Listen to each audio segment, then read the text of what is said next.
اعوذ باللہ من الشیطان الرجیم بسم اللہ الرحمن الرحیم۔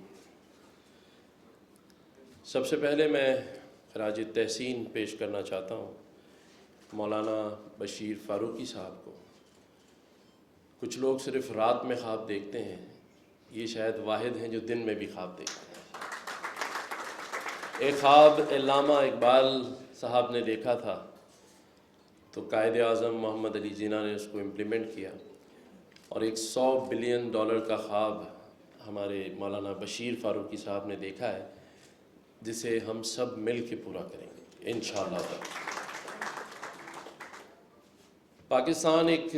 ایسی جگہ ہے جہاں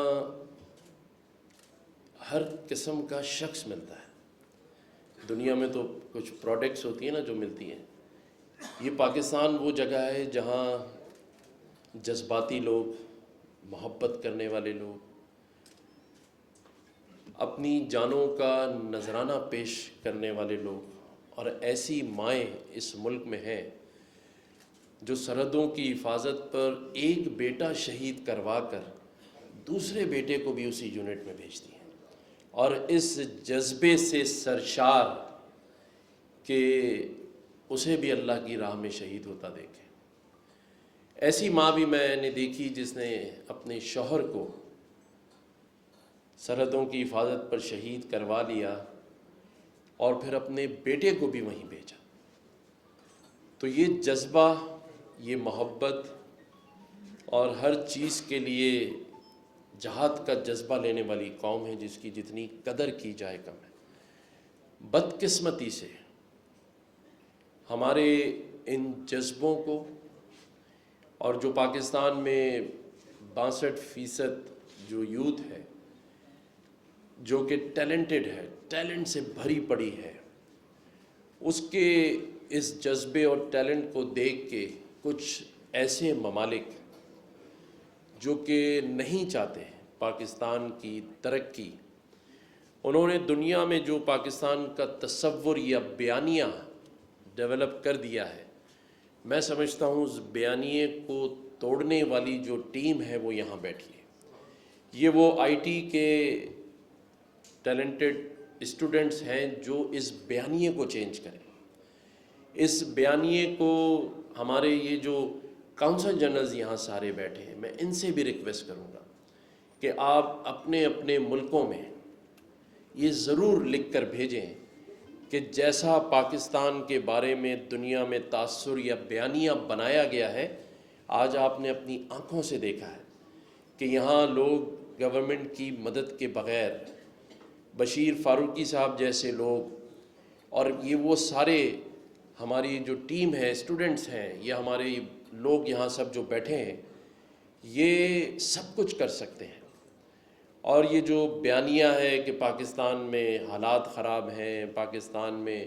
ٹیررزم ہے، یہ سب جھوٹا بیانیہ ہے۔ 24 کروڑ لوگوں کے ملک میں آج اگر اسٹریٹ کرائم کا بھی اگر ریشو نکالیں تو 0.1% بھی نہیں۔ اس سے زیادہ کرائم تو US اور UK میں ہے، لیکن وہ رپورٹ نہیں ہوتا، وہ اسے آگے اس بیانیے کو چلاتے نہیں ہیں۔ لیکن پاکستان میں ایک چھوٹے سے واقعے کی بھی بریکنگ نیوز بنائی جاتی ہے، اور اس کا الٹیمیٹ اثر ہماری ٹورزم پہ پڑتا ہے، ہماری انویسٹمنٹ پہ پڑتا ہے۔ لیکن یہاں لوگ جدوجہد اور محنت کر کر آگے بڑھنا چاہتے ہیں، تو ہمیں آپ کے حوصلوں کی بھی ضرورت ہے، خاص طور پہ جو ہمارے کونسل جنرلز ہیں، ہمیں آپ کی سپورٹ کی ضرورت ہے کہ آپ ہمارا حوصلہ بڑھائیں، اس بیانیے کو ختم کروائیں۔ میں یہاں پر کافی ذکر کیا ہمارے مولانا بشیر فاروقی صاحب نے، باقی لوگوں نے بھی۔ الحمدللہ کل 12 ربیع اول کا دن جشن عید میلاد النبی صلی اللہ علیہ وسلم ہم سب نے عزت و احترام اور شان سے منایا، اور میرا یہ ماننا بھی ہے کہ یہ جو دنیا میں انسانیت کی خدمت، اور دنیا جو اسلام کے حساب سے کہتی ہے کہ ہم اس کو فالو نہیں کرتے، لیکن یہ میں آج آپ کو بتا دوں کہ پورا ویسٹ ہمارے نبی کریم صلی اللہ علیہ وسلم کی سیرت اور بصورت قانون پہ ہی عمل کر رہا ہے، اور جن بڑے بڑے اسکالرز نے بکس لکھی ہیں اس میں انہوں نے پہلا نام ہمارے نبی کریم صلی اللہ علیہ وسلم کا لکھا ہے کہ کس طرح انسانیت کی خدمت کی جا سکتی ہے، کس طرح معاشرے میں عورت کا مقام ہے، کس طرح بیٹی کا مقام ہے، کس طرح اقلیتوں کے احترام ہے. یہ سارے ہمارے پیارے نبی کریم صلی اللہ علیہ وسلم کی سیرت میں ملتے ہیں. کل اللہ تعالیٰ نے مجھے بھی 2 سال اس منصب پر، کیونکہ 12 ربیع اول کو میرا نوٹیفیکیشن ہوا تھا، تو میں کل بتا رہا تھا، آج آپ دوستوں کے سامنے بھی رکھتا ہوں کہ یہ 2 سال کا سفر آپ سبھی اچھے دوستوں کی سپورٹ سے اور مولانا بشیر فاروقی صاحب کے دعاؤں اور ان کی سپورٹ سے کمپلیٹ ہوا. جہاں ہم نے گورنر ہاؤس کے دروازے عوام کے لیے کھولے، جہاں آج 50,000 آئی ٹی کے students free advance courses governor house میں کر رہے ہیں، لاکھوں لوگوں کو راشن کی ڈسٹریبیوشن کی جا رہی ہے پچھلے 2 سالوں سے اور آج دن تک الحمدللہ. اسی طرح روزگار اسکیم ہو، فری بریک فاسٹ ہم نے سیلانی صاحب کے ساتھ مل کے شروع کیا ہے بچوں کے لیے اسکولوں کے اندر. یہ سارے انیشیٹوز جو ہیں وہ گورنر ہاؤس میں چل رہے ہیں. میں نے آپ سبھی نے دیکھے بھی ہیں، جن لوگوں نے نہیں دیکھا میں ان کو بھی دعوت دیتا ہوں اور آ کے دیکھیں کہ اگر آپ میں حوصلہ ہو، ہمت ہو اور آپ کو اچھی ٹیم ملے تو ہر ناممکن کو آپ ممکن کر سکتے ہیں. یہ جتنے انیشیٹوز چل رہے ہیں اس میں بھی 1 روپیہ government of Sindh, governor house یا کسی کی ٹیکس منی نہیں ہے. یہ ہم نے آپ سب کی تعاون سے اور دعاؤں سے یہ اچیومنٹ حاصل کی ہے. کل میں نے رات یہ بات کی اپنے میڈیا کے دوستوں سے کہ 1940 وہ دن ہے جس دن قرارداد پاکستان منظور ہوئی، اور قائد اعظم محمد علی جناح نے ایک خواب دیکھا کہ وہ پاکستان کیسا ہوگا جس میں انصاف ہوگا، جس میں تمام وہ قوانین رائج ہوں گے. اسی لیے اس کو اسلامی جمہوریہ پاکستان کہا گیا. لیکن آج کچھ ایسی وجوہات اور ایسے مسائل، جسے میں معاشی مسائل بھی کہتا ہوں، معاشرتی مسائل بھی کہتا ہوں، وہ اس پاکستان میں زیادہ اوپر آ گئے. پاکستان کا یہ ٹیلنٹ، پاکستان کے جو وسائل ہیں یہ پیچھے چلے گئے. لیکن ہم نے ہمت نہیں ہارنی. بشیر فاروقی صاحب نے کہا کہ وہ $100 بلین کا خواب دیکھتے ہیں، وہ سارے کام کر رہے ہیں سیلانی میں، لیکن اس کے باوجود ہمیں مزید کام کرنے کی ضرورت ہے. تو کل ہم نے 2040 کا ویژن جو ہے اس کا اعلان کیا ہے. ایک ڈرافٹ پیپر میں نے خود تیار کیا ہے اپنی ٹیم کے ساتھ کہ 1940 سے 2040 کا سفر، اور 2040 میں پاکستان کہاں ہوگا، کیسا ہوگا. یہ ایک روڈ میپ کی ضرورت ہے. جیسے ہم نے بات کی کہ ہم سب کچھ کرنا تو چاہتے ہیں، لیکن اس کا روڈ میپ کیا ہوگا، ہم کیسے ترقی کریں گے، ہم کیسے 2040 تک پاکستان کو دنیا کی جو صف اول کی ممالک ہیں اس میں کیسے شامل کرائیں گے. تو اس میں ہم نے بہت سارے پوائنٹس لکھے ہیں. ہم آپ کو بھی ایک لیٹر بھیجیں گے بشیر فاروقی صاحب کو کہ آپ بھی اپنا ویژن، آپ اپنی چیزیں جو کرنا چاہتے ہیں وہ آپ ہمیں بھیجیں. ہم ایک بکلیٹ بنا رہے ہیں جس کا افتتاح ہم 25 دسمبر کو قائد اعظم کے مزار پر اس بکلیٹ کو پیش کریں گے، اس ڈرافٹ کو پیش کریں گے، جس میں ہم نے،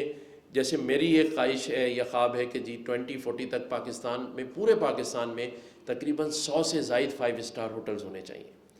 اسی طرح پورے پاکستان میں 15 سے زائد ایئر لائنز ہونی چاہیے. پاکستان میں جہاں ایکسپو سینٹر ایک ہے، ایسے 15 سے 20 ایکسپو سینٹر پورے پاکستان میں ہونے چاہیے. پاکستان میں آئی ٹی پارکس کتنے ہونے چاہیے. اسی طرح جو ہماری پاپولیشن ہے، ہم ایک ڈرافٹ پیپر وہ بھی بنا رہے ہیں کہ پاکستان میں کس کس انڈسٹری میں انویسٹمنٹ کرنے سے آپ کو کتنا پروفٹ آئے گا، آپ کس سیکٹر میں انویسٹمنٹ کر سکتے ہیں، کہاں پوٹینشیل موجود ہے.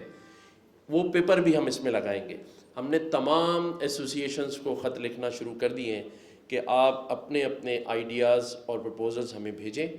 یہ ہم ایک بکلیٹ بنائیں گے اور پھر اس کو ہم ان ایوانوں میں لے جا کر دیں گے جہاں میری رسائی الحمدللہ ممکن ہے، جہاں ہم اپنے وزیر اعظم پاکستان کو، اپنے ملک کے سپہ سالار آرمی چیف کو اور تمام کے تمام اسٹیک ہولڈرز کو، تمام سیاسی جماعتوں کو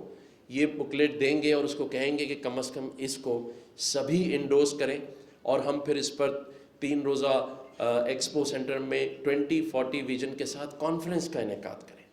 میں سمجھتا ہوں کہ اگر ہم اپنے آنے والی نئی نسل کو، اپنے ان تمام کونسل جنرلز کو یہ بکس ضرور، میں ہر کنسولیٹ کے اندر اور ہر ایمبیسی میں اس بکلیٹ کو بھیجوں گا کہ ہم 2040 میں پاکستان کو یہاں دیکھ رہے ہیں،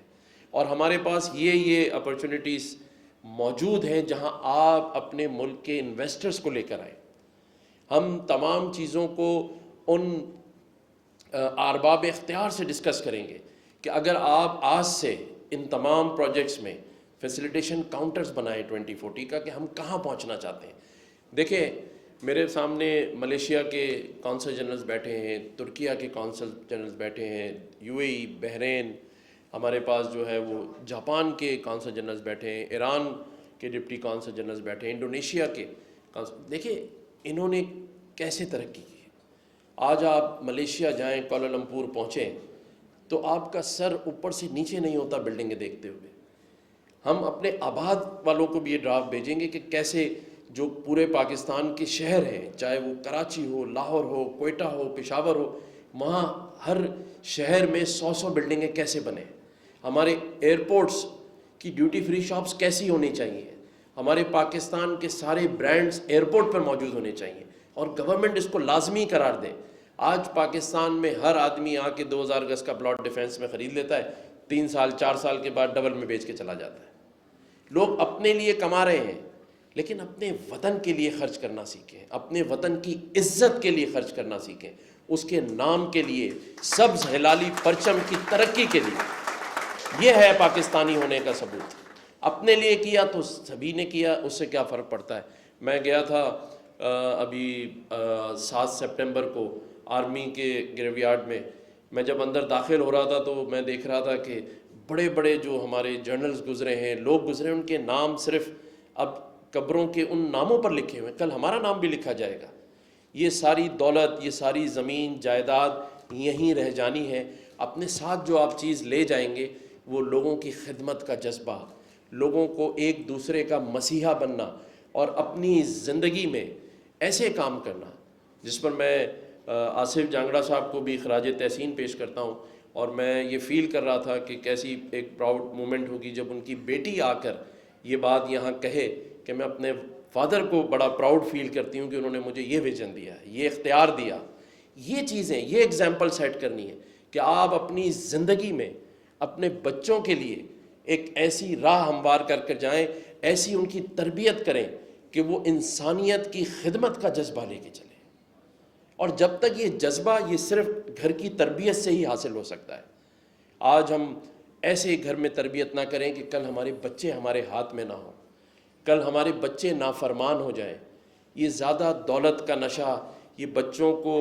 بہت ینگ ایج میں سارے اختیارات وہ والے دے دینا جس سے وہ صرف اپنے آپ کو اوپر لا سکتے ہوں، یہ آ کر جب ایک ایج آتی ہے پھر انسان شرم سے وہ بات کسی سے شیئر بھی نہیں کر سکتا۔ کہ بہت سارے میں نے ایسے لوگ دیکھے جو کہتے ہیں کہ آج اولاد نافرمان ہے اور ہمارے ہاتھ میں ہی نہیں ہے۔ ایسی دولت میں نے کیوں کمائی کہ آج گھر میں لڑائی کے علاوہ کچھ نہیں ہے۔ باپ کی زندگی میں جو جائیداد کا بٹوارا ہے اس پر لڑائیاں ہیں۔ یہی سیکھنے اور سمجھنے کی بات ہے کہ ایسی جائیداد جس پہ باپ کی زندگی میں لوگ باپ کے مرنے کی دعا کر رہے ہوں، ایک بھائی دوسرے بھائی کا دستے گریباں ہو اور جائیدادیں کوٹوں میں پڑی ہوں، لیکن لالچ ختم نہ ہو رہا۔ یہ لالچ ختم کرنا ہے، اپنے دل میں یہ جذبہ لانا ہے کہ اللہ تعالیٰ نے یہ دولت، یہ عزت، یہ مقام صرف اس لیے دیا ہے کہ وہ یہ دیکھنا چاہتا ہے کہ یہ ساری چیزیں جب میں اپنے بندے کو دے رہا ہوں تو میرا بندہ اسے کیسے استعمال کرتا ہے، اور استعمال کرنے کا صحیح طریقہ، استعمال کرنے کی صحیح وجہ ہمارے مولانا بشیر فاروقی صاحب نے ایک مثال قائم کر کے دے دی ہے، اور میں سمجھتا ہوں کہ وہ مثال ہمارے لیے ایک روڈ میپ ہے کہ ہم نے کیسے انسانیت کی خدمت کرنی ہے۔ اور میں ہمیشہ ایک شعر کہتا ہوں، آج بھی کہوں گا، کہ جب اپنا قافلہ عزم و یقین سے نکلے گا، جب اپنا قافلہ عزم و یقین سے نکلے گا، لیکن میں ہمیشہ کہتا ہوں کہ جہاں سے چاہیں گے رستہ وہیں سے نکلے گا، لیکن آج میں کہتا ہوں کہ جب تک نظام مصطفیٰ کا قیام نہیں ہوگا تو صحیح رستہ نہیں نکلے گا۔ تو صحیح راستہ نکالنا ہے تو ہمیں پیارے نبی کریم صلی اللہ علیہ وسلم کی سیرت، ان کے بتائے ہوئے قوانین اور ان کی انسانیت کے لیے خدمت پر ہمیں اس راہ پہ چلنا ہوگا۔ اللہ تعالیٰ پاکستان کا حامی و ناصر ہو، اور اس دعا کے ساتھ کہ جو مولانا بشیر فاروقی صاحب اور ان کی ٹیم نے جس طرح یہ ایک ماڈل میں سمجھ سکتا ہوں آئی ٹی پارک کا کانسیپٹ دیا ہے، اس میں ہم ان کی سپورٹ بھی کریں، ان کے ساتھ بھی کھڑے ہوں۔ ویسے تو میں فکر مند اس لیے نہیں ہوں کہ لکھانی صاحب جیسے جو لوگ ہیں وہ یہاں موجود ہیں، فرحان عیسیٰ بھائی یہاں موجود ہیں، ہمارے فرحان حنیف صاحب، حمزہ تبانی صاحب، باقی بھی ہمارے جتنے دوست یہاں موجود ہیں وہ سبھی لوگ آپ کے ساتھ ہیں۔ اور سب سے بڑی بات یہ کہ میں ایک پیارے نبی کریم صلی اللہ علیہ وسلم کا غلام ہونے کے ناطے میں اپنے آپ کو گورنر نہیں کہتا، میں کہتا ہوں کہ غلام اللہ تعالیٰ نے 12 ربیع اول کو ایک ایسے منصب پر بٹھایا ہے، اس کی مکمل سپورٹ سیلانی ویلفیئر ٹرسٹ کے ایک ممبر کی حیثیت سے میں مولانا بشیر فاروقی صاحب کے ساتھ شامل ہوں۔ شکریہ آپ کا۔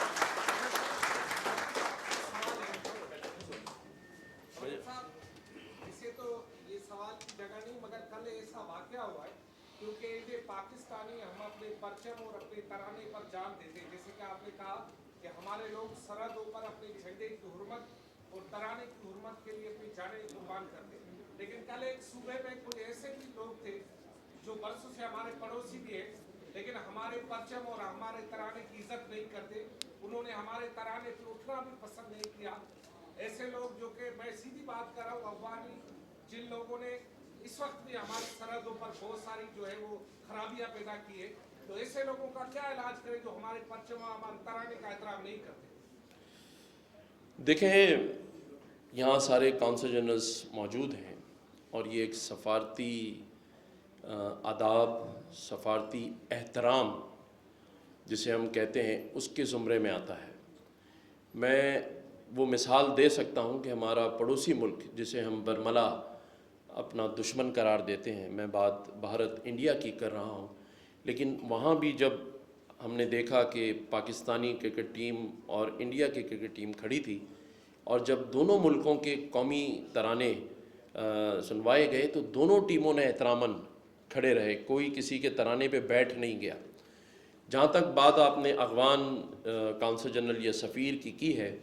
میں صرف اتنی بات کرنا چاہتا ہوں کہ افغان حکومت کو اور ان کے شہریوں کو یہ پتہ ہونا چاہیے کہ جس وقت افغان مہاجرین پناہ کی تلاش میں زمین ڈھونڈ رہے تھے تو ہم ہی پاکستانی لوگ تھے جنہوں نے اپنے بچوں کے پیٹ کاٹ کر آپ کو افغان مہاجرین کو پاکستان میں جگہ دی، کیونکہ ہم ایک مہمان نواز ملک اور قوم ہیں۔ ہم نے یہ جانتے بوجھتے بھی کہ آپ کے ملک سے ہمارے اس ملک میں کلشنکوف کلچر آیا، ہیروئن آپ ساتھ لے کر آئے جس سے ہمارے کئی لوگ اس کے عادی ہو گئے، لیکن ہم نے ایک مہمان نواز ملک ہونے کا ثبوت دیا اور آج دن تک افغان مہاجرین میرے اس ملک میں، میری اس زمین پر موجود ہیں، اور ہم نے کبھی ان کے ساتھ کوئی ایسا سلوک نہیں کیا، جانتے بوجھتے ہوئے کہ آج دن تک آپ کی سرزمین میرے اس وطن کے لیے، اس کی دہشت گردی کے لیے استعمال ہوتی ہے، لیکن ہم نے سفارتی ادب و آداب کا دامن کبھی نہیں چھوڑا۔